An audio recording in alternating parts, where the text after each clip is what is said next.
O Grande Prêmio da Bélgica de 2025 foi mais do que apenas uma corrida em meio à tradicional chuva das Ardenas. Foi um marco silencioso, porém poderoso, na trajetória de Gabriel Bortoleto na Fórmula 1. Com apenas alguns meses de experiência na categoria, o jovem brasileiro voltou a pontuar, confirmou seu talento diante das condições mais traiçoeiras da temporada até agora e, principalmente, demonstrou maturidade ao exigir da equipe uma decisão estratégica que poderia ter definido sua corrida: a troca de posições com Nico Hülkenberg.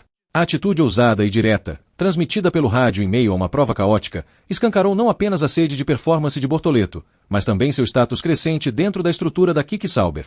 Desde os primeiros treinos em Spa-Francorchamps, ficou claro que o carro da equipe suíça se comportava bem nas condições de baixa aderência. Tanto Bortoleto quanto Hülkenberg mostraram um ritmo sólido no molhado, aproveitando setores de alta velocidade do circuito belga para extrair o máximo do que o carro tinha a oferecer. O brasileiro, mais uma vez, impressionava com sua leitura de pista.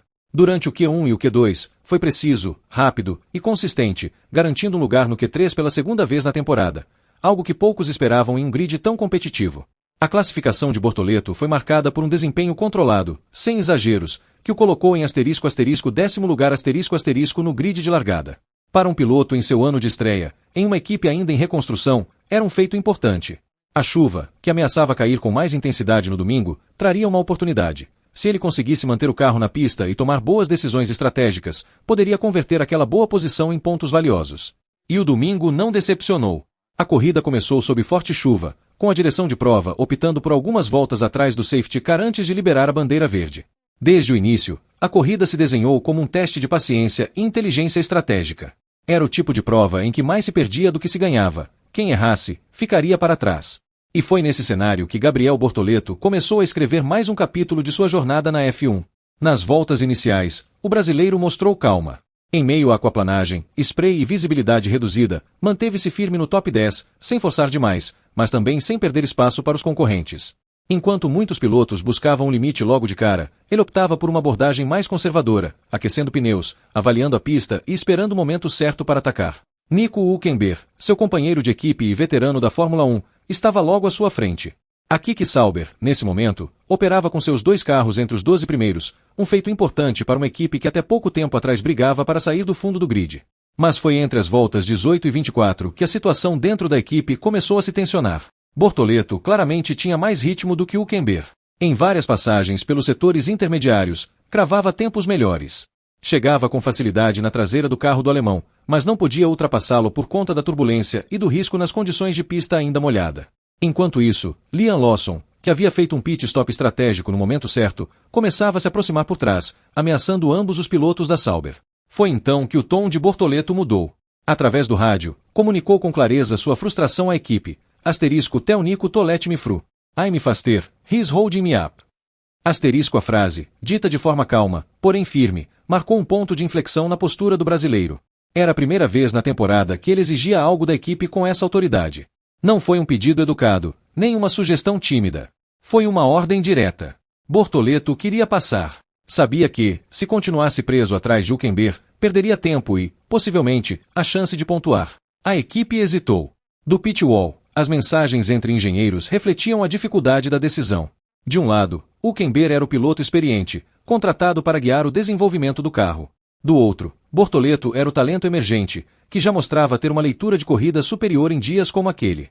O tempo passava, e a pressão aumentava. Bortoleto insistia, "We have the pace. We are losing the gap to the cars ahead." A mensagem era clara, ou a Sauber agiria rápido, ou perderia a corrida. Finalmente, a resposta veio, "Understood, we are assessing the gap." Mas o movimento demorou. Por cerca de 4 voltas, Bortoleto ficou preso atrás de Hülkenberg, com seus tempos sendo prejudicados volta após volta. Quando, finalmente, a ordem de troca de posições foi transmitida, Hülkenberg, relutante, deixou o brasileiro passar na reta Kemmel. O tempo perdido, contudo, já havia permitido que Lawson se aproximasse ainda mais e iniciasse sua escalada após o segundo pit stop. Mesmo assim, a reação de Bortoleto foi imediata. Assim que teve pista livre, começou a virar mais rápido do que os 2 carros à frente. Ganhou terreno, recuperou parte da diferença para o pelotão do meio e voltou a ser competitivo. A leitura estratégica que ele teve não era apenas emocional, era precisa. Seu ritmo era, de fato, melhor. E ele comprovou isso em pista. O restante da corrida foi uma aula de concentração.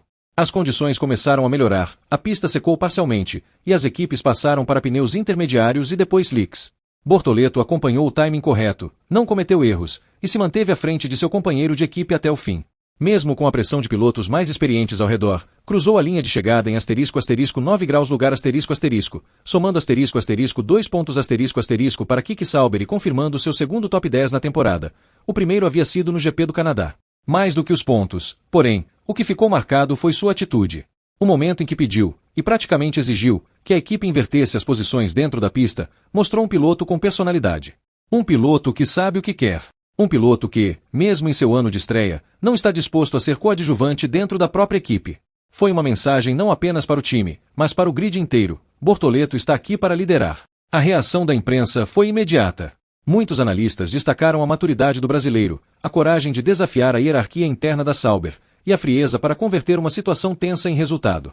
Nas redes sociais, fãs brasileiros comemoraram a postura do piloto, comparando-o a grandes nomes do passado. Não por acaso. A F1 sempre valorizou os pilotos que sabem unir velocidade com postura de liderança.